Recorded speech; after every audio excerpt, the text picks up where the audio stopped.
అక్కడ ఒక పిల్లవాడు తన యొక్క విలువిద్యని తానే పరిశీలనం చేసుకోవడం కోసం బాణములతో అడ్డుకట్ట కట్టేశాడు గంగా ప్రవాహానికి. అందువల్ల గంగ ప్రవహించట్లేదు, కింద పైన ఉండిపోయింది. అది చూసి తెల్లబోయాడు. చూసి ఆ పిల్లవాడి వంక చూశాడు, ఏదో తెలియనటువంటి ఆత్మీయత కలిగింది. అలాగే ఆ పిల్లవాడికి ఈయన వంక చూసేసరికి ఒక పూజ్య భావన కలిగింది. ఇంతలో గంగమ్మ గబగబా వచ్చి, ఈయనేనయ్యా నీ కొడుకు, మహాప్రయోజకుడిగా తీర్చిదిద్దాను. ఈ పిల్లవాడు ఏమేం చదువుకున్నాడో, ఎవరెవరి దగ్గర చదువుకున్నాడో తెలుసా నీకు? సాంగంబులగుచుండ సకల వేదంబులు చదివి వశిష్ఠుతో, సకల ధర్మశాస్త్రాది బహువిధ శాస్త్రముల్ శుక బృహస్పతులు నేర్చిన ఎట్ల నేర్చే, పరమాస్త్ర విద్య అపరశురాముడెంత దక్షుడంతియూ కడు దక్షుడయ్యే, ఆత్మ విజ్ఞానంబునందు సనత్కుమారాదుల ఎట్టివాడు అనఘమూర్తి, ఒప్పు గొనుము వీని ఉర్వీష అని సుతునిచ్చి గంగ సనిన, ఎరిగి తనయు నెమ్మి తోడుకొనుచు నిధిగన్న పేదయప్పోలే సంతసిల్లి భూవిభుండు. ఆ పిల్లవాడు ఎక్కడెక్కడ ఏం చదువుకున్నాడో తెలుసా మీకు అని, సాంగంబులగుచుండ సకల వేదంబులు చదివి వశిష్ఠుతో, వశిష్ఠ మహర్షి దగ్గర వేదాలన్నీ చదువుకున్నాడు. సకల ధర్మశాస్త్రాది బహువిధ శాస్త్రములు శుక్ర బృహస్పతులు నేర్చిన ఎట్ల నేర్చే, శుక్రాచార్యుల వారు బృహస్పతి వీళ్ళిద్దరూ రాక్షస గురువు దేవగురువు, వీళ్ళిద్దరూ సకల ధర్మశాస్త్రములు ఎలా నేర్చుకున్నారో అంత గొప్పగా శాస్త్రములను నేర్చుకున్నాడు. కాబట్టి విద్యయందు బృహస్పతి శుక్రాచార్యుడు, వేదములయందు వశిష్ఠునితో సమానుడు, వశిష్ఠుని యొక్క శిష్యుడు. పరమాస్త్ర విద్య ఆ పరశురాముండెంత దక్షుడు అంత్యుకడు దక్షుడయ్యే. అస్త్ర విద్యయందు పరశురాముణ్ణి మించినటువంటి మహానుభావుడు లేడు. ఆ పరశురాముడి దగ్గర ఈయన అస్త్ర విద్య ఎంత నేర్చుకున్నాడంటే, పరశురాముడు ఎంతటి వాడో ఈయన కూడా అంతటి వాడు. యథార్థమునకు పరశురాముడు ఓడిపోయాడు భీష్ముడి చేతిలో, అంతటి మహానుభావుడు. ఆత్మవిజ్ఞానంబునందు సనత్కుమారాదుల ఎట్టి అనఘమూర్తి. ఆత్మజ్ఞానంలో సనత్కుమారుడు మొదలైనటువంటి వాళ్ళు ఎంత ఆత్మజ్ఞానులో, ఎప్పుడు బాలురులా ఎలా ఉంటారో అంతటి ఆత్మజ్ఞాని. ఒప్పుగుణము వీని ఉర్వీష అని సుతినిచ్చి గంగ సనిన, ఇదిగోనయా అటువంటి వాడిగా తయారు చేయించాను, ఇంతమంది గురువుల దగ్గర నేర్చుకున్నాడు, ఇదిగో పిల్లాడిని అప్పచెప్తున్నాడు కొడుకుని తీసుకో అని అప్పచెప్పి గంగ వెళ్ళిపోయింది. ఒక పేదవాడికి పెన్నిది దొరికితే ఎలా సంతోషపడిపోతాడో అలా పొంగిపోయాడు శంతన మహారాజు. పొంగిపోయి ఆ కొడుకుని తీసుకుని అంతఃపురానికి వెళ్ళాడు. ఆ పిల్లవాడిని సింహాసనం మీద కూర్చోపెట్టి యవ్వరాజ్య పట్టాభిషేకం చేశాడు. సంతోషంగా కాలం గడిచిపోతోంది. అసలు ఇక వేరొక స్త్రీ మీద శంతన మహారాజు గారికి కోరికే లేదు. ఈ పిల్లవాడు పెరిగి పెద్దవాడు అవుతున్నాడు కాబట్టి తదనంతర కాలంలో ఈ పిల్లవాడికి ఇంకా పెళ్లి చెయ్యాలి, ఓ మంచి కోడలు రావాలి. చాలా ఆశ్చర్యకరమైనటువంటి కొన్ని విశేషములు ఉంటాయి. ఎందుకనంటే ఇక్కడ వరకు బాగుంది అనుకోవడం అక్కడ వరకు ఉన్నటువంటి వ్యక్తి లక్షణం. ఆ తర్వాత ఏం జరగబోతోంది అన్న విషయాన్ని, ఆ తర్వాత ఆ వంశంలో ఎవరెవరు ఎలా పుట్టాలి, పుట్టి ధర్మాన్ని ఎలా నిలబెట్టాలి అన్నది చూడవలసిన కర్తవ్యం పరమేశ్వరుడిది, పరదేవతది కదండి.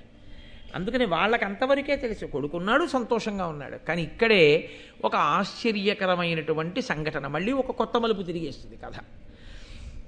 సత్యవతీదేవి రావాలి ఆయన జీవితంలోకి. ఎందుకో తెలుసా అండి? ఇవాళ కాదు కానీ సత్యవతీదేవి యొక్క గొప్పతనం ఏమిటో, సత్యవతీదేవి శంతన మహారాజు గారి జీవితంలోకి రాకపోతే ఎంత పెద్ద ప్రమాదం పొంచి ఉందో, ఎందువల్ల సత్యవతీదేవి ఈయన జీవితంలోకి రావాలో మీకు ఆ పాండవ జననం జరిగిన తరువాత నేను ఎక్కడైనా నాకు స్ఫురణలోకి ఉంటే అన్వయం చేస్తాను, అప్పుడు మీరు విందురు కానీ ఇక్కడే మీకు ఒక విషయాన్ని చెప్పవలసి ఉంటుంది. భీష్ముడికి శాపం ఏమనుంది? అష్టమ వసువు కొడుకుగా పుట్టేటప్పుడు నిస్సంతు, ఆయనకి బిడ్డలు పుట్టరు.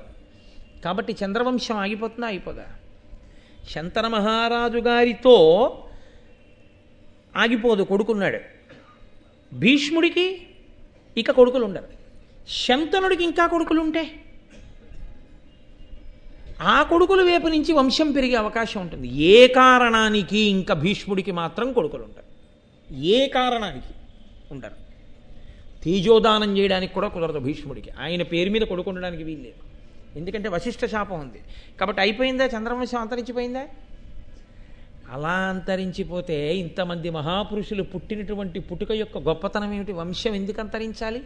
వంశం అంతరించిపోయింది అనేటటువంటిది పరమ భయంకరాతి భయంకరమైన విషయం.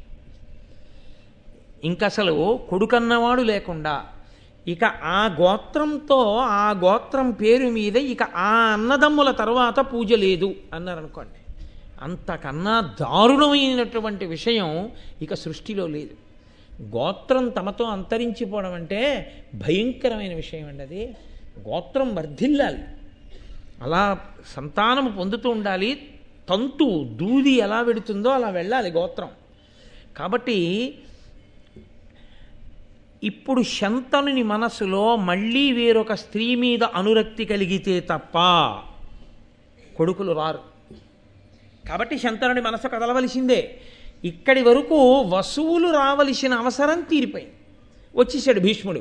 భీష్ముడు వచ్చేసి ప్రయోజనం ఏమిటి ఇప్పుడు? మరి అదేమిటో మీరు భారతం 18 పర్వాలు విన్నాక తెలుసుకుంటారు. కానీ కాబట్టి ఆయన ఉండాలి మహానుభావుడు. ఆయన లేకపోయినా మళ్ళీ కుదరదు. అంతటి మహాత్ముడు భీష్ముడు ఉండాలి. కాదు కాదు, వశిష్ఠ శాపం నెరవేరాలి, బ్రహ్మగారి వాక్కు నెరవేరాలి. అందుకని అటువంటి వాణ్ణి కనాలంటే అటువంటి వాడి మనసు కదలాలి. ఇన్ని కదలికలు వెనకాల నేపథ్యంలో ఇన్ని కారణాలకి కదిలాయి. పైకి ఒకలా ఉంటుంది.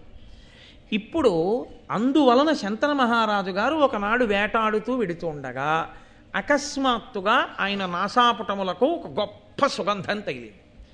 ఎక్కడది సుగంధం? సత్యవతీదేవిది. ఎవరా సత్యవతి? వేదవ్యాసుని కన్న తల్లి. ఆమె తల్లిగా ఉండిపోయిందా? నేను వేదవ్యాసుని వంటి మహాపురుషుడికి తల్లినవుతున్నాను కనుక పరాశరునికి భార్యాస్థానంలో కూర్చుంటున్నాను కాబట్టి ఒక్కసారైనా కొడుకుని కందిగా పరాశరుడికి భార్యగా నా జీవితానికి చాలు అని ఊరుకుంటాను అన్నది ఆవిడ సిద్ధాంతమా? కాదు.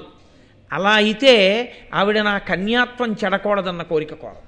ఆవిడ కన్యాత్వం చెడకూడదు అని కోరుకుంది అంటే సుదీర్ఘకాలము పాటు వేరొక మహాత్ముడికి భార్యాస్థానంలో కూర్చుని ఆయనకి పరిచర్య చేస్తూ తాను భార్యని అన్న సంతోషంతో ఉండాలి. కానీ దానివలన ఆయన మోసగిస్తున్నానన్న బాధ ఉండకూడదు. కాబట్టి ఆమెకి కన్యాత్వం చెడకూడదు. అందుకు నా రోజున ఆ మాట ఆవిడ నోటంట పలికించాడు దేవతలు. కాబట్టి ఆవిడ ఆ మాట అడిగింది, పరాశర మహర్షి వరం ఇచ్చారు. కాబట్టి సత్యగర్భంలో పుట్టాడు వేదవ్యాసుడు తప్ప మహానుభావుడు ఆయన 10 నెలల నిండో 3 సంవత్సరముల నిండో పుట్టినవాడు కాడాయన. ఆమె కన్యగానే ఉంది. కాబట్టి ఆమె భర్త కోసం ఎదురు చూస్తోంది. ఎవరు భర్త కావాలి? ఇది ఎప్పుడో నిర్ణయింపబడింది అన్న విషయం మీకు ఎదర తెలుస్తుంది. ఎలా తెలుస్తుందో మీరే చూద్దురు కానీ. కాబట్టి ఇప్పుడు శంతన మహారాజు గారి యొక్క నాసాపుటములకు ఆ సువాసన తగిలింది. ఒక రాజుకి ఓ సువాసన తగిలితే అబ్బా ఎంత బాగుందో అంటాడండి. రాజులకున్న భోగముల కన్నానా ఏమైనా లోకంలో? కానీ ఆ వాసన ఆయనని ఆకర్షించింది. అది కదలిక. గాలి కదుపుతోందండి భారతాన్ని అంతటినీ. సువాసన గాలిలో కాదు వచ్చేది.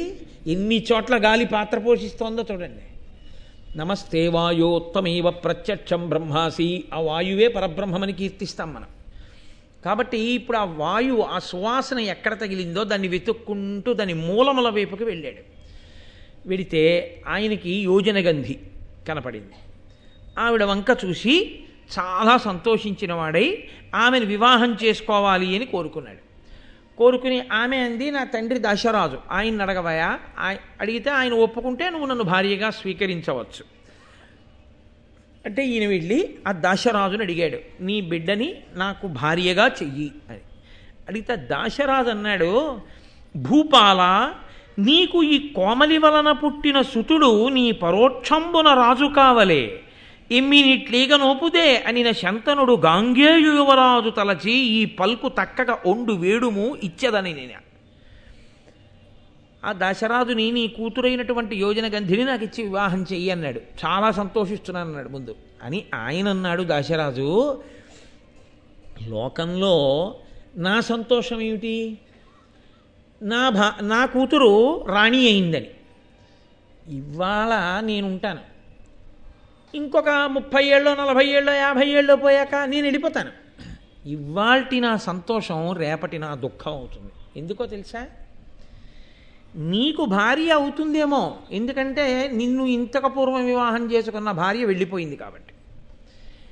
కానీ తరువాతి కాలంలో ఈమె రాజమాత మాత్రం కాదు.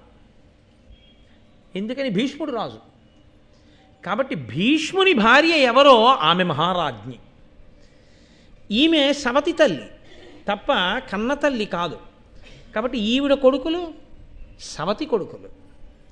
ఈమె కొడుకులు సవతి కొడుకులైతే రాజ్యం ఎవరికి ఎడుతుంది? భీష్ముడికి ఎడుతుంది. భీష్ముడికి వెళ్ళిపోతే అక్కడి నుంచి ఇంకా రాజు శబ్దం ఎవరికి అన్వయం అవుతుంది? భీష్ముడి వైపు వాళ్ళకి అన్వయం అయిపోతుంది. అప్పుడు నా కూతురేమంటుంది? నాన్న, నేను రాణినవ్వడం ఒకటే ఆలోచించావు, ఇచ్చేసావు శంతనుడికి. కానీ శంతనుడికి ఓ కొడుకున్నాడు, వాడికి యవరాజ పట్టాభిషేకం అయిపోయింది. నేను తొందరపడి నా కూతుర్ని ఇచ్చేస్తే నా కడుపున పుట్టిన బిడ్డలు ఏమవ్వాలని నువ్వు ఆలోచించలేదు. నువ్వు చేసిన నిర్ణయానికి నా బిడ్డల కోసం నేను ఏడుస్తున్నానంటుంది. అప్పుడు నేను ఏడవద్దు? ఎంత దూరం ఆలోచించాడండి! ఇంత ఆలోచించడం అంటే ఆలోచనలన్నీ కదలికలు కాదు. ఈ కదలికలన్నీ దాశరాజుకి అకస్మాత్తుగా ఒక రాజు, అందున శంతనుడు వంటి వాడు వచ్చి అడిగితే యోజనగంధిని ఇవ్వడానికి ఇన్ని ఆలోచనలు చేశాడంటే అవి దాశరాజుకి తనంత తానుగా వచ్చిన ఆలోచనలని మీరు అనుకుంటున్నారా? కదుపుతున్నవాడు వేరొకడు ఉన్నాడు, వాడు కదుపుతున్నాడు ఈ ఆలోచనలన్నీ. వాడి ప్రయోజనం వేరు, అందుకని కదుపుతున్నాడు. ఆయన అన్నాడు, ధర్మానికి కట్టుబడ్డవాడు కదండి శంతనుడు, కామానికి కట్టుబడ్డవాడు కాడు, అంత హేయమైన వ్యక్తి కాడు. యవరాజ్య పట్టాభిషేకము జరిగి గాంగేయుడు ఉన్నాడు, మహానుభావుడు. ఆవిడ వెళ్ళిపోతూ చెప్పింది, వీడి పేరు దేవవ్రతుడు అని చెప్పింది. దేవవ్రతుడు గంగకు పుట్టినవాడు కాబట్టి గాంగేయుడు. గాంగేయుడు ఉన్నాడు, యవరాజ్య పట్టాభిషేకం చేసేసాను. ఇప్పుడు నీకు మాటిస్తే ఈ పిల్లల్ని ఎలా యవరాజ్య పట్టాభిషేకం చేస్తాను? నీ కూతురు కడుపులో కొడుకు పుట్టినా కాబట్టి ఇది తక్క, వేరొకటి ఏదైనా కోరుకో ఇస్తానన్నాడు. ఇదే కావాలన్నాడు. అయితే కుదరదు, నీ కూతుర్ని నా భార్యగా చేసుకోలేను. వెళ్ళిపోయాడు. కానీ ఆయనకి భార్యాస్థానంలో ఆమె వచ్చి కూర్చోకపోతే ఎదర ప్రమాదం వేరు కదండి. అందుకని ఆయన మనసులోంచి ఆవిడ తొలగిపోయింది అనుకోండి, కథ అయిపోయింది. కాబట్టి తొలగలేదు. బాహ్యంలో కథలో వదిలిపెట్టి వచ్చాడు, లోపల మాత్రం బాగా పట్టుకుంటున్నాడు. రోజు రోజుకి బాగా ఆవిడ్ని పట్టుకుంటే ఏమైంది? ఆవిడ సమస్య అయింది. ఎందుకు సమస్య అయింది? రాలేదు భార్యాస్థానంలోకి. కారణం గాంగేయుడు అడ్డున్నాడు, యవరాజ్య పట్టాభిషేకం అయిపోయి ఉన్నాడు. అసలు ఆ స్థానంలోకి రావడానికి ఎవరడ్డు ఉండాలో వాళ్ళు లేరు. అసలు ఆ స్థానంలోకి రావడానికి ఊహకందని రీతిలో భీష్ముడు ఉండిపోయాడు, దేవవ్రతుడు ఉండిపోయాడు. పాపం ఆయన ప్రారంభం చూడండి. ఇప్పుడు అందుకని రాజుకి తల సమస్య పట్టుకుంది. ఆ సమస్య పట్టుకుని ఆయన రాచకార్యాలకి వెళ్ళటం లేదు, బయటికి రావట్లేదు, మాట్లాడటం లేదు, దిగులు, తాను అనుకున్నది జరగట్లేదు. ఏమంటాడు? భీష్ముడిని ఏమనకూడదు, తప్పు, ధర్మం తప్పడు శంతనుడు. ఆమెని మోసగించలేడు కాబట్టి పొందలేకపోతున్నాడు. ఇంత రాచరికం కోరుకున్న ఒక స్త్రీని భార్యం చేసుకోలేకపోయాడు. కడుపులో బాధ, ఆ బాధ చేత దిగులు వలన ఇతర విషయముల యందు దృష్టి లేకపోవడం, పరాకు, ఇన్ని పుట్టుకొచ్చి. మిగిలినవి తెలియదేమో కానీ పరాకు తెలిసిపోదు. ఏమిటండి అలా ఉంటున్నారు అందరూ అస్తమానం ఇంకోటి ఏదో ధ్యానం చేస్తుంటేను. కాబట్టి ఇప్పుడు అందరూ మంత్రులు వాళ్ళు అన్నారు, మీ నాన్నగారు పూర్వం ఇలా చెప్పగానే వినేవారు, ఇప్పుడు అన్నీ చెప్పేసిన తర్వాత ఏమన్నారు అంటున్నారు. కాబట్టి మీ నాన్నగారికి ఏదో పరాకు వచ్చిందంటే మీ నాన్నగారి మనసు ఇంకెక్కడో నిలబడుతోంది. అది మేము అడిగితే బాగుండదు. రాజా, మీ మనసు ఎక్కడుంది అని అడిగితే బాగుంటుందా? బాగుండదు. కాబట్టి నువ్వు అడిగితే బాగుంటుంది. కాబట్టి కొడుకు కాబట్టి నువ్వు విచారణ చెయ్యి, వెళ్ళి అడుగు అన్నాడు. అంటే మహానుభావుడు గాంగేయుడు వెళ్ళి తండ్రితో, ఎంత మర్యాద అండి ఆ మాట్లాడడంలో. ఏం నాన్నగారు మీరు ఈ మధ్య ఏమి శ్రద్ధ లేకుండా ఏమి పట్టించుకోవట్లేట, అసలు మీ మనసు ఎక్కడుంది చెప్పండి అన్నారు కూడా. చాలా అసహ్యంగా ఉంటుంది. ఓ పనికి మాలిన వాడు రాసిన సినిమా డైలాగ్లో ఉంటుంది. తండ్రి మీద, నాయనమ్మ మీద, అమ్మ మీద, తల్లి మీద ఎవరిని ఎలా పిలవాలో, ఎవరిని ఎలా పలకరించాలో, ఎవరితో ఎలా మాట్లాడాలో కూడా తెలియకుండా పశువు ప్రవర్తించినట్టు అసహ్యకరంగా తల్లి మీద, తండ్రి మీద డైలాగు రాసి వచ్చినటువంటి డబ్బుతో జీవించగలిగిన హేయమైన జీవితానికి దిగజారిపోయిన వాడు రాయగలడేమో, నన్నయ్య గారు రాయలేదు. కాబట్టి గాంగేయుడు తండ్రి దగ్గరికి వెళ్ళి అన్నాడు, భవదభిరక్షిత క్షితికి బాధయొనర్పగనోపునట్టి శాస్త్రవ నివహంబు లేదు, వసుధా ప్రజకెల్లా అనంత సంతతోత్సవముల రాజులెల్ల అనిశంబు విధేయుల నీకు ఇట్లు మానవ వృషభేంద్ర ఎలుకో మన పరితాపము పొందియుండగన్. ఆయన అన్నాడు, నాన్నగారండి, మీ చేత రక్షింపబడుతున్నటువంటి ఈ భూమండలంలో ఎక్కడా కూడా ఎవ్వరూ కూడా కుంది లేరు, బాధగా లేరు. మరి మీరెందుకు బాధపడుతున్నారు నాన్నగారండి? ప్రజలందరూ సంతోషంగా ఉన్నారు, ప్రతిరోజు ఉత్సవం చేసుకుంటున్నారు. మిగిలినటువంటి వాళ్ళందరూ కూడా, రాజులందరూ కూడా మీకు వశవర్తులై ఉన్నారు, విధేయులై ఉన్నారు. కాబట్టి దేనికి బెంగ నాన్నగారండి? మీరు ఏ కారణానికి బెంగ పెట్టుకుంటున్నారు? మీ దృష్టికోణంలో ఆలోచించగలిగిన వాడు నేను ఒక్కడినే. ఒక రాజు దేనికి బాధపడవలసి ఉంటుందో ఆ కారణాలు చెప్పాడు. అంటే మీరు ఆలోచించండి, ఆ రోజులలో రాజులు దేని కొరకు బాధపడ్డారు? తన ఇంట్లో తన కొడుకేదో ఇబ్బంది వచ్చిందని బాధపడ్డం కాదు, తను పరిపాలించే భూమండలంలో ఎక్కడ ప్రజలు బాధపడుతున్నా తన కుటుంబంలో వాళ్ళు బాధపడినట్టు బాధపడిన వాళ్ళు. కాబట్టి ఎవరు బాధపడలేదు కానీ నాన్నగారండి, మరి మీరు ఎందుకు బాధపడుతున్నారు? ఒక రాజు ధర్మాన్ని గాంగేయుడు ఆవిష్కరిస్తున్నాడు, మీరు ధర్మమూర్తిగా ఉన్నారు. నాన్నగారు, మరి దేనికి మీరు బాధపడుతున్నట్టు తెలియట్లేదు, నాకు చెప్పవలసింది అని అడిగాడు. ఆయన అన్నాడు, శంతనుడు, వినవయ్యా, ఏకపుత్రుడు అనపత్యుడు ఒక్క రూప అని ధర్మవులన్ విని నీకు తోడు పుత్రుల అనగా పడయంగ నిష్టమైనది నాకు. ఇది ఇప్పుడు కొత్తగా చమత్కారంగా ఆయన దృష్టిలోకి వచ్చిన ఆలోచన. ఇన్నాళ్ళు లేనిది ఇప్పుడు వచ్చింది. ఎంత విచిత్రం చూడండి. ఆయన అంటున్నాడు, వినవయ్యా, నాకు ఎందుకు వచ్చిందో తెలుసా బాధ? ఒక్కడే కొడుకున్నాడని. ధర్మశాస్త్రంలో ఒక్క కొడుకున్నా కొడుకులు లేకపోయినా సమాన స్థాయిలో ఉంటుంది. ప్రధానంగా ఎవరికో తెలుసా అండి? అలాగని ఇప్పుడు అకస్మాత్తుగా అందరూ దాని గురించి బెంగపెట్టుకోవాల్సిన అవసరం ఏం లేదు. ఎందుచేత నేను ఈ మాట అంటున్నానంటే, ఒక్క కొడుకు ప్రత్యేకించి ఆ రోజులలో ఎందుకు ఇబ్బందికరమైంది అంటే, క్షత్రియులు యుద్ధాలకు వెడుతుంటారు. ఏమో ఎట్నుంచి యుద్ధంలో ఎలా ఉంటుందో తెలియదు. జరగరానిది జరిగిందనుకోండి, సింహాసనానికి మళ్ళీ ఉత్తరాధికారి లేకుండా పోతాడు, ఇబ్బంది వస్తుంది. కాబట్టి ఒకరికన్నా ఎక్కువ కొడుకులు ఉండాలి, పైగా ఒకరికొకరు తోడై ఉండే అవకాశం ఉంటుంది. రేపు పొద్దున తను వెళ్ళిపోతాడు. ఓ ఇద్దరో ముగ్గురో కొడుకులు ఉంటే వాళ్ళిద్దరు ముగ్గురు కలిసికట్టుగా ఉండి శత్రువు మీద దండయాత్ర చేయడానికి అవకాశం. రాజు ఇటెడితే అట్నుంచి వస్తారు సాధారణంగా. ఓ ఇద్దరో ముగ్గురో ఉంటే ఓడి ఇటు వెళ్తే ఎవడైనా వస్తే ఓడి అటు వెళ్తాడు. కాబట్టి ఒక్కడివే అయిపోయావు కొడుకు అని బెంగగా ఉంది. కాబట్టి నాకు ఎందుకో ఇంకా కొడుకుల్ని కంటే ధర్మము అని అనిపిస్తోంది. జన వినుత అగ్నిహోత్రంబును సంతానమును వేదములు ఎడతెగగా జన ఉత్తమ వంశజులకు ననిరి మహాధర్మ నిపుణులైన మునీంద్రుల్. ఉత్తమమైనటువంటి ధర్మం కలిగినటువంటి వంశంలో పుట్టిన వాళ్ళు ఎప్పుడూ కూడా ఇవి ఆగిపోకుండా పరాకుతో ఉండాలి. ఏవి? అగ్నిహోత్రంబును. నేను మీతో మనవి చేశాను కదా, తండ్రి గారి అగ్నిహోత్రంలోంచి తన వివాహం అవుతున్నప్పుడు అగ్నిహోత్రాన్ని వెలిగిస్తారు. వెలిగించినప్పుడు ఆ అగ్నిహోత్రం మళ్ళీ ఎప్పుడు ఇంకా ఆగిపోవడం, ఆయన శరీరం పడిపోయినప్పుడు ఈ అగ్నిహోత్రాన్నే పట్టుకెళ్ళి వెలిగించి ఈయన శరీరాన్ని అగ్నిహోత్రంలో దహనం చేసేస్తారు. అప్పటి వరకు అగ్నిహోత్రం అలా వెలుగుతూనే ఉండాలి తప్ప అగ్నిహోత్రం ఆరిపోకూడదు. కాబట్టి అగ్నిహోత్రంబును సంతానమును, సంతానం పిల్లలు లేకపోతే పీడపోయారన్న మాట అసలు అననే అనకూడదు. కాబట్టి సంతానంబును వేదములు, వేదము ఎప్పుడూ వినపడుతూనే ఉండాలి. అందుకే వేదం నువ్వు చదువుకోక్కర్లేదు, వేదం చదువుకున్నవాడు కనపడితే ఓ నమస్కారం చేసి ఓ పన్నం చదివించుకుని నువ్వు ఓ తాంబూలం ఇచ్చి పంపించాలి. దాని వలన వేదం చదువుకోవాలనే ఉత్సాహం లోకంలో నిలబడుతుంది తప్ప వేదం అందరూ చదవక్కర్లేదు. వేదం చదివిన వాళ్ళని గౌరవించడం మాత్రం నేర్చుకోవాలి. అప్పుడు వేదము అనుశ్రుతంగా నడుస్తుంది, వేదము ప్రమాణము. ఆ వేదము లేనినాడు ధర్మము అయోమయమైపోతుంది. కాబట్టి వేద ప్రమాణము నిలబడాలి అంటే వేదము చదువుకున్న వాళ్ళని ప్రోత్సహిస్తూ ఉండాలి, కాదు నమస్కరిస్తూ ఉండాలి. కనుక వేదములు ఎడతెగగాజన ఉత్తమ వంశజులకు, ఇవి ఎప్పుడూ ఆగిపోకుండా వెళ్ళవలసినటువంటి విషయాలు ఉత్తమ వంశంలో పుట్టిన వారికి. అనిరి మహాధర్మ నిపుణులైన మునీంద్రులు, మహాధర్మ నిపుణులైన మునీంద్రులు ఈ మాట అన్నారు. కాబట్టి నాయన, నీతో ఏదైనా పరాకు కలిగితే, జరగరానిది జరిగితే మన వంశం ఆగిపోకూడదు కదూ.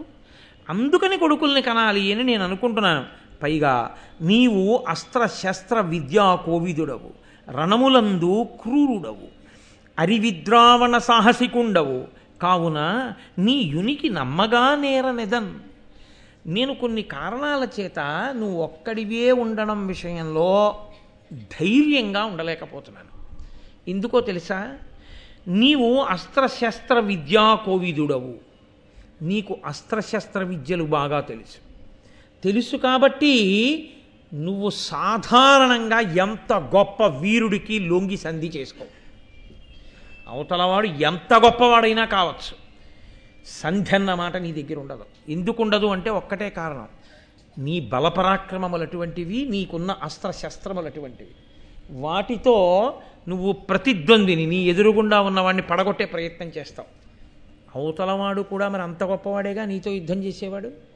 యుద్ధం అన్నది మొదలైన తర్వాత అంత పెద్ద పెద్ద స్థాయిలో వాళ్ళతో చేస్తుంటే జయాపజయములు విధి నిర్ణీతములు. ఒక అస్త్రం స్ఫురణకి రాకపోతే చాలు, అయిపోయిందంతే, అంత పెద్దవాళ్ళతో యుద్ధం చేస్తుంటే. కాబట్టి ఒకటి భయం నాకు. 2, రణములందు క్రూరుడవు. యుద్ధమే వచ్చిందా ఎన్ని లక్షల మందినైనా తెగటార్చేస్తావంతే తప్ప వెనకడుగేయడం అన్నది నీకు రాదు. నీ ముందున్న వాళ్ళు పడిపోవడమో నువ్వు పడిపోవడమో అంతే నీకు తెలిసినది. కాబట్టి రణములందు క్రూరుడవు, అరివిద్రావణ సాహసికుండవు. శత్రువు బలాబలములను కాదు, శత్రువు అని నీకు ఎదురుగుండా నిలబడితే వాడు ఉండడానికి వీల్లేదు. అంతటి సాహసివి, ఇంకా వెనక్కి చూడవు, ముందుకెళ్ళడమే నీకొచ్చు, అంతటి ఉత్సాహవంతుడవు. ఈ లక్షణాలు ఎంత గొప్పవో వంశం వైపు నుంచి ఆలోచించినప్పుడు అంత ప్రమాదకరమైనవి. ఈ లక్షణములు ఎప్పుడైనా ఒక్కసారి నీ పట్ల వ్యతిరిక్తముగా పనిచేస్తే, నా వరకు నాకు ఒక్క కొడుకు లేకుండా ఉంటాడు, రాజ్యమునకు సంబంధించినంత వరకు సింహాసనం ఖాళీ అయితే నేను మిగిలిన ప్రజలందరికీ జవాబుదారీనవుతాను. ఎందుకని అంటే ఇటువంటి సాహసికుడైన కొడుకు ఒక్కడితో నువ్వు సరిపెట్టుకోవడమే ప్రమాదం వచ్చింది రాజా అంటారు. కాబట్టి ఈ ధర్మం కారణంగా నేను కొడుకుల్ని కనాలనుకుంటున్నాను, ఇందుకు వివాహం చేసుకోవాలనుకుంటున్నాను. వివాహం చేసుకోవడం అనే విషయంలో సత్పుత్రులు కలగడం అన్నది ఎప్పుడు ఉంటుంది? అనురక్తి అని ఒక మాట. నా మనసు ఆమె యందు ప్రచోదనము కావాలి, ఆమె నా యందు సంతోషాన్ని పొందాలి. ఒండరులు ప్రీతి పొందిన వారైతే ఇద్దరికీ ఒకరి పట్ల ఒకరికి సంతోషం ఉంటే సత్సంతానము కలుగుతుంది. భార్యాభర్తల మధ్య అన్యోన్యత లేకపోతే, భార్యాభర్తల మధ్య పరస్పరానురాగము లేకపోతే, భార్యాభర్తలు విముఖులైతే భార్య ఎంత గొప్పదైనా భర్త ఎంత గొప్పవాడైనా తేజోవంతమైన సంతానము జన్మించదు. రామాయణంలో కూడా ఉంది ఈ విషయం ఒక చోట. కాబట్టి అనురక్తి ప్రధానమై కూర్చుంది. సత్సంతానం పుట్టాలంటే ఏదో భార్యని స్వీకరించడం, ఏదో సంతానాన్ని కండం నా ఉద్దేశ్యం కాదు. ఇంతమంది స్త్రీలు ఉన్నారు రాజ్యంలో, ఇంతమంది కన్యలు ఉన్నారు, నా మనసు లగ్నం అవ్వదు, నా మనసు అసలు అలా ఆలోచించదు. ఎందుకనో ఒక్కసారి నా మనసు ఒక్క కన్య మీద లగ్నమైంది. లగ్నం అయింది కాబట్టి ఆమె వలన సత్సంతానం కలుగుతుంది. కానీ వాళ్ళ తండ్రి పిల్లనివ్వడానికి ఇష్టపడలేదు అంతవరకు. అది నా సమస్య. వెళ్ళిరా. ఎందుకు ఇవ్వలేదన్న విషయాన్ని చెప్పలేదు శంతనుడు. ఎందుకని? అక్కడికి వచ్చేటప్పటికి ఆయన ఎంత సున్నిత హృదయుడో మీరు అర్థం చేసుకోవాలి. ఆయన కేవలం కామవ్యామోహంతో ఏదో పెళ్ళాన్ని తెచ్చుకోవడం ఆయన కోరిక కాదు, అలా అయితే గంగ వెళ్ళగానే తెచ్చుకోగలడు. అది కాదు ఆయన ఉద్దేశ్యం. ధర్మమునకు కట్టుబడ్డాడు, అటు ఇటు కూడా. ఇది కొడుకుతో అనకూడని మాట కాబట్టి ఊరుకోడు. నీకు రాజ్యం ఇవ్వకూడదంటున్నారా, తన కడుపున పుట్టిన పిల్లాడికి రాజ్యం ఇస్తే ఇస్తానంటున్నారా అని అన్నాడు అనుకోండి. కొడుకుని తండ్రే ఆ మాట అంటే, కొడుకు నాన్నగారండి మీ సుఖం కన్నానా అన్నాడు అనుకోండి, తన చేత్తో తాను కొడుకు సుఖాన్ని తీసేసిన వాడు అవుతాడు. అందుకని ఏమీ అనలేదు శంతన మహారాజు గారు. ఆయన పాపం అంత ఆప్యాయత ఉన్నవాడు, అంతటి ధర్మాత్ముడు. కానీ గాంగేయునకు అనుమానం వచ్చింది. ఇంతటి మహానుభావుడు ఈయనకి పిల్లనివ్వడానికి ఎవరికి అనుమానం వచ్చింది? ఎవరా పిల్ల? విచారణ చేశాడు. విచారణ చేసి ఈయన దాశరాజు దగ్గరికి వెళ్ళాడు. వెళ్ళి ఆ దాశరాజుని అడిగాడు, ఏమయ్యా నీకేమిటి అభ్యంతరం మా నాన్నగారికి నీ కూతుర్ని భార్యగా ఇవ్వడానికి? ఇచ్చి వివాహం చేయి, నా తల్లిగా ఆమెని తీసుకెడతానన్నాడు. అంటే దాశరాజు మళ్ళీ అదే మాట చెప్పాడు, వినుమైనను సాపత్యంబున దోషము కలదు దీన అదియును నీచేతన సంపాద్యము నీ వలిగిన అడ్డమే పురహరాజకేశవులైనన్. భీష్ముడు అంత పరాక్రమం ఉన్నవాడు అవడమే ఆయన జీవితానికి శాపమై కూర్చుంది, అంత చదువుకోవడమే. దాశరాజు అన్నాడు, ఏ కారణానికి పిల్లనివ్వవు మా నాన్నగారికి కనుక అడిగావు? నువ్వే కారణం పిల్లనివ్వకపోవడానికి. మా అమ్మాయి నీకేమవుతుంది పిల్లనిస్తే? పినతల్లి అవుతుంది, సవతి తల్లి అవుతుంది, తల్లి కాదుగా. ఆమెకి పుట్టిన బిడ్డలు ఏమవుతారు? సవతి బిడ్డలు కదూ అవుతారు. రాజ్యం ఎవరికి పెడుతుంది? నీకు కదు పెడుతుంది. ఆమె సవతి తల్లి, నువ్వు రాజు. ఏమిటి ఆవిడికి శాంతి? ఏమిటి ఆవిడికి భద్రత? రేపు ఏదైనా జరగరానిది జరిగిన తర్వాత రాజుకి ఆవిడ పరిస్థితి? సొంత తల్లి కాదుగా. కాబట్టి నువ్వు శత్రువుణ ఉంచుతావా? ఏమో నీ కూతురు కడుపున పుట్టిన వాళ్ళే నన్ను నిర్జించగలిగిన వాళ్ళు అవుతారేమో అంటావేమో. నీ ముందు పురహరాజకేశవులైనన్ బ్రహ్మ, విష్ణువు, శివుడు ముగ్గురు వచ్చి నీ ఎదురుగుండా నిలబడితే నిన్ను గెలవలేరు నాకు తెలుసు. కాబట్టి నా కూతుర్ని నీకు సవతి తల్లి స్థానంలోకి పంపించడమే ప్రమాదం అంతా. నువ్వే ఇబ్బంది, నీ వల్లే ఇవ్వట్లేదు పిల్లని అన్నాడు. అనగానే ఆయన అన్నాడు, మహానుభావుడు, ఆయన చుట్టూ సామంతరాజులు, మంత్రులు అందరూ ఉన్నారు. ఆ పిల్లని అడగడానికి వెళ్ళినప్పుడు మర్యాదతో కదండి పెడతారు, పెద్దలతోటి. ఆయన అన్నాడు, వినుడు ప్రసిద్ధులైన పృథివీపతులిందరునే గురు ప్రయోజనమున చేసి తిన్ సమయ సంస్థితి ఈ లలితాంగికి ఉద్భవించిన తనయుండ రాజ్యము చేయగనర్హుడు వాడు మాకు ఎల్లను పతి వాడా కౌరవ కుల స్థితికారుడు ఉదార సంపదన్. అంతే, ప్రతిజ్ఞ చేసేశాడు. ఆయన పితృభక్తి అటువంటిది, మహానుభావుడు. క్షణం ఆలోచించలేదు. తన గౌరవం, తన జీవితం అసలు ఆయన ఆలోచించలేదు. నాన్నగారి కోరిక తీరాలంతే. ఎంత పితృభక్తి పరాయణుడు మహానుభావుడు. ఆయన చదువుకున్న ధర్మాలు అటువంటివి పెద్దల దగ్గర. ఇదిగో ఇంతమంది పృథివీపతుల ఎదురుగుండా నేను ప్రమాణం చేస్తున్నాను, నా తండ్రి యొక్క ప్రయోజనం కోసం నువ్వు నీ పిల్లని కానీ మా తండ్రికి ఇచ్చి వివాహం చేస్తే నీ కుమార్తె కడుపున పుట్టినటువంటి పిల్లవాడే ఈ కురు సామ్రాజ్యమునకంతటికీ అధికారి, అతడే సింహాసనం మీద కూర్చుంటాడు. నేను అతనిని అనువర్తిస్తాను, అతనికి సేవలు చేస్తాను. ఆయన కర్మ అండి. ఏమి పితృభక్తి, ఏమి మహాపురుషుడు, ఏమి ధర్మం నిజంగా. నేను ఆయనని అనువర్తిస్తాను, మేమందరం అనువర్తిస్తాను. నా బలమంతా దేనికి ఉపయోగపడుతుందంటే నేను నాతో పాటు అందరము ఆ సింహాసనం మీద కూర్చున్న అతనికి సేవలు చేయడానికే ఉపయోగపడుతుంది. అతనే కురు సింహాసనమునకు ఉత్తరాధికారి. కాబట్టి నీకు భయం లేదుగా. ఇప్పుడు మీ అమ్మాయిని మా నాన్నగారికి అంటే దాశరథి అన్నాడు, నీ వకిల ధర్మవిదుడవు కావున నీకిట్లా చేయగా దొరకునియన్ భావి భవత్సుతులు ఇట్టిరే నీవు నీ విహిత స్థితియు సలుప నేర్తురే అని నన్ను. మంచిదే, ఎంత ధర్మాత్ముడివి, తండ్రి కోసం సింహాసనం వదిలేశావు, బాగుంది. మా అమ్మాయిని మీ నాన్నగారికి ఇచ్చి వివాహం చేస్తాను, మా అమ్మాయికి పిల్లలు పుడతారు, ఒకడిని తీసుకెళ్ళి సింహాసనం మీద కూర్చోబెడతారు, నీకు పిల్లలు పుడతారు. నీ వరకు ఊరుకుంటావేమో, నా కూతురికి పుట్టినటువంటి కొడుకుకి పుట్టిన పిల్లలు సింహాసనం మీద కూర్చోకుండా నీకు పుట్టిన పిల్లలు అడ్డం రారని నమ్మకం ఏంటి? నువ్వు పాటించిన ధర్మం నీ పిల్లలు ఎందుకు పాటిస్తారు? మా నాన్నగారంటే సింహాసనం వద్దన్నారు కానీ మేమెందుకు వద్దంటామంటే పెద్దవాడి బిడ్డలు వాళ్ళకే రాజ్యం పెడుతుంది. పైగా పరాక్రమవంతుడివి నువ్వు, నీ పోలికలే వాళ్ళకు వస్తాయి. అప్పుడు వాళ్ళు నిగ్రహించరా? అభద్రతే కదా. నా కూతురికి ఏమిటి నమ్మకం? తన కడుపున పుట్టిన పిల్లల యొక్క పరంపరే పిల్లలవుతారని. పిచ్చాడు, ఇంతవరకే ఆలోచించాడు. ఈశ్వరానుగ్రహం లేకపోతే ఈ భీష్ముడే దిక్కవుతాడు ఆ సింహాసనానికని ఆలోచించలేకపోయాడు.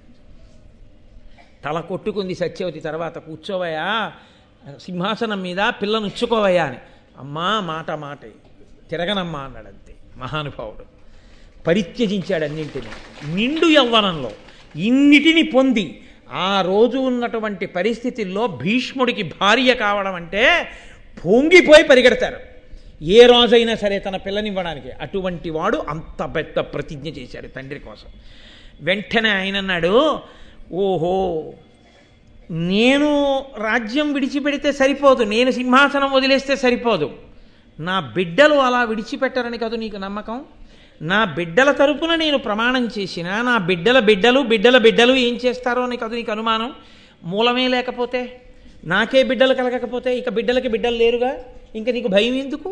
సింహాసనం గురించి మా నాన్నగారికి పిల్లనిస్తావా? కాబట్టి ప్రతిజ్ఞ చేస్తున్నాను. మళ్ళీ రెండో మాట, ధృతిభూని బ్రహ్మచర్యవ్రతమున్నతి దాల్చితిని ధ్రువంబుగా అనపత్యతయైనను లోకములా యతి బెక్కులు కలవు నాకు అనుభావ్యములై. నేను ఇదే ప్రతిజ్ఞ చేస్తున్నాను, ఈనాటి నుంచి నేను ఘోర బ్రహ్మచర్యమునందుంటాను. అసలు నాకు బిడ్డలన్న వాళ్ళు పుట్టరు. ఏమయ్యా, మరి బిడ్డలు లేకపోతే స్వర్గద్వారం చూడడానికి కుదరదు కదా. కాబట్టి నువ్వు ఉన్నత లోకాలకి వెళ్ళవుగా ఎన్ని పుణ్యకర్మలు చేసినా. మరి నీ జీవితానికి ఇబ్బంది రాదా అంటావేమో. నేను చదువుకున్న చదువు, నేను చేసిన తపస్సు వలన నేను అనుభవించడానికి కావలసినన్ని లోకాలు నాకున్నాయి ఇప్పటికీ. కాబట్టి నాకు ఆ స్వర్గం కూడా అక్కర్లేదు. మా నాన్నగారి సంతోషమే నాకు కావాలి. కాదు, వశిష్ఠుడి శాపం అనుభవంలోకి వస్తోంది ప్రతిజ్ఞ రూపంలో. బిడ్డలు ఉండకూడదని కదా శాపం. ఆయన నోటి వెంటే ప్రతిజ్ఞ చేసేశాడు. చేసి నేను బ్రహ్మచారిగా ఉండిపోతాను, ఇస్తావా పిల్లని? అయ్యో, పరమ సంతోషంగా ఇచ్చేస్తానన్న. అనగానే ఆయన మీద పుష్పవృష్టి కురిపించారట దేవతలు, ఋషులు అందరూ. తండ్రి కోసం, ధర్మం కోసం సుఖాన్ని విడిచిపెట్టి లోకంలో ఎవడైనా ఏదైనా విడిచిపెట్టేవాడు ఉంటాడు. ఒకటి, ఇంత ఐశ్వర్యాన్ని విడిచిపెట్టడం. రెండు, అసలు సంసారమే అక్కర్లేదని చెప్పి ఇన్ని ఉన్నా తనకి భార్య అక్కర్లేదని బ్రహ్మచర్యంలో ఉండిపోవడం. ఇది సామాన్యమా?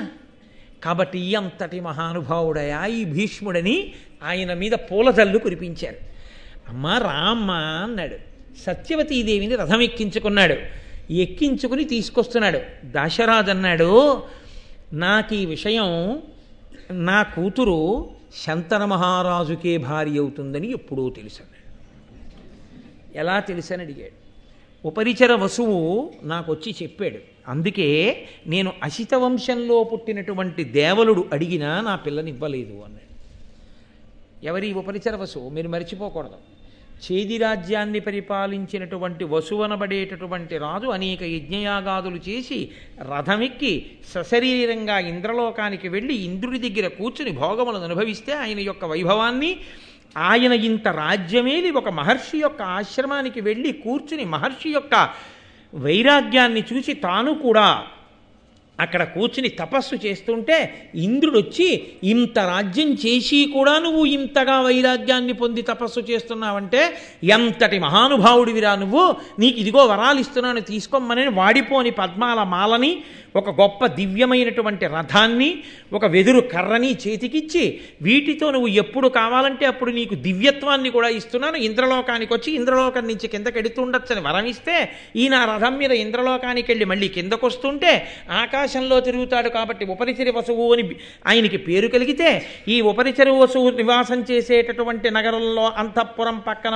ప్రవహించేటటువంటి శుక్తిమతి అనబడేటటువంటి నదిని మోహించినటువంటి కోలాహలం అనే పర్వతం వచ్చి ఆ నదిలో దిగితే, ఆ నదికి ఈ పర్వతానికి ఇద్దరు పిల్లలు పుడితే, ఆ పుట్టినటువంటి పిల్లవాడు పిల్ల, ఆ ఇద్దరిలో ఆ పిల్లని గిరిక అనబడేటటువంటి పిల్లని ఈ రాజుగారికి, పిల్లాన్ని కూడా రాజుగారికి కానుకగా ఇస్తే, ఆ పుట్టినటువంటి పిల్లవాడిని తనకి సేనాపతిని చేసుకుని ఆ గిరికని తనకి భార్యని చేసుకుంటే, ఆ గిరికి ఋతుకాలంలో ఉన్నప్పుడు పితృదేవతలు ఆవిడికి మాంసం తీసుకొచ్చి ఇమ్మని చెప్తే, ఉపరిచరి వసువు వేటకెళ్ళి వేటాడుతున్నటువంటి సమయంలో ఆయన తన భార్య అందచందాలు తలుచుకొని వీర్యము స్ఖలనమైతే అమోఘ వీర్యుడు కనుక అది పాడైపోకూడదని ఆకుదొప్పలో కట్టి డేగ కంఠానికి కట్టి పట్టుకెళ్ళి భార్యకి ఇమ్మంటే ఆ డేగ వెడుతున్నప్పుడు ఇంకొక డేగ వచ్చి దీనితో మాంసఖండమని పోరాటం చేస్తే ఆకుదొప్ప చినిగి ఆ వీర్యకణాలు పైనుంచి నదిలో పడుతుంటే, అందులో బ్రహ్మగారి శాపం వలన చాపగా ఉండిపోయిన అద్రిక అనబడేటటువంటి చాప ఉపరిచర వసువు యొక్క వీర్యకణములను గ్రహించి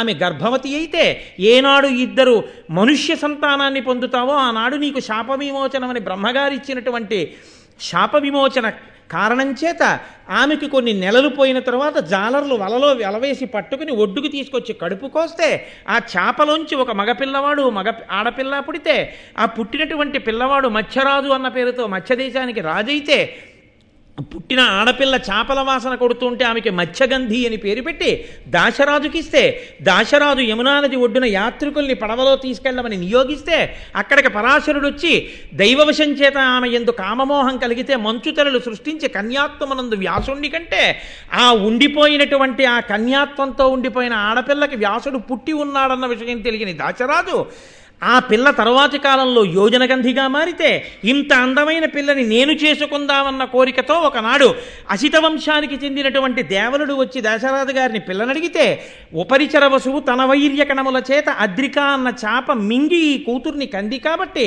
ఇంత గొప్ప తేజస్సుకు పుట్టిన పిల్ల కాబట్టి ఈమె దేవకార్యానికి ఉపయోగపడుతుంది అని తెలుసుకున్నవాడై ఈ పిల్లని శంతన మహారాజుకే ఇయ్యి అని వచ్చి చెప్పాడయా. అందుకని నేను శంతనుడికే ఇస్తాను తప్ప ఇంకొకరికి ఇవ్వనని ఆనాడే అనుకున్నాను. కాబట్టి నా కూతురు శంతనుడికి భార్య అవుతుందని చెప్పాడు. అప్పుడు ఆయన అమ్మా రాని రథం ఎక్కించాడు, తీసుకొచ్చాడు. శంతన మహారాజు గారు పొంగిపోయాడు. పొంగిపోయిన తర్వాత లోపలికి తీసుకొచ్చారు. శంతన మహారాజు గారికి సత్యవతీదేవికి అబ్బో వైభవోపేతంగా వివాహం జరిగింది. తండ్రి పొంగిపోయి ఆ వయసులో కొడుకు పెళ్లి చేసుకుని కోడలతో వచ్చి నమస్కారం చేస్తే తాను అక్షతలు వెయ్యవలసిన వాడు కొడుకు ఘోరమైనటువంటి బ్రహ్మచర్య వ్రతదీక్షబోని తండ్రికి భార్యని తీసుకొచ్చి ఇచ్చి తాను బ్రహ్మచారిగా నిలబడి నాన్నగారి పక్కకి భార్య చేరిందని సంతోషపడిపోతున్న ఆ కొడుకుని చూసి, నాయనా ఎంత గొప్ప త్యాగం చేశావురా, నీవు కోరుకుంటే తప్ప మృత్యువు నిన్ను గ్రసించలేదు, మృత్యువు కూడా నిన్నేం చేయలేదు, నువ్వు ఏనాడు శరీరం విడిచిపెడతాననుకుంటావో ఆనాటి వరకు నీకు మరణం లేదు. కాబట్టి ఆనాడు వశిష్ఠుడిచ్చిన శాపవాక్కు ఈనాడు తండ్రి గారి యొక్క వరంగా మారింది. దీర్ఘాయుష్మంతుడయ్యాడు. కానీ వ్యక్తిగత జీవితం తర్వాత 18 పర్వాల్లో చూద్దురు. కానీ ఏమి భీష్ముడు, ఏమి మహానుభావుడు. చాలు, భీష్ముడు అంత భీష్మించి ప్రతిజ్ఞ చేశాడు కాబట్టి దేవవ్రతుడు గాంగేయుడు భీష్ముడయ్యాడు. భీష్ముడు వేదాన్ని అంతగా అనువర్తించి మహానుభావుడు ఆచరించాడు కాబట్టి భీష్మాచార్యుడయ్యాడు. అటువంటి భీష్మ జననము, ఆయన భీష్మించినటువంటి ప్రతిజ్ఞాస్వరూపమును ఈరోజు మీకు వినిపించి ఉన్నాను.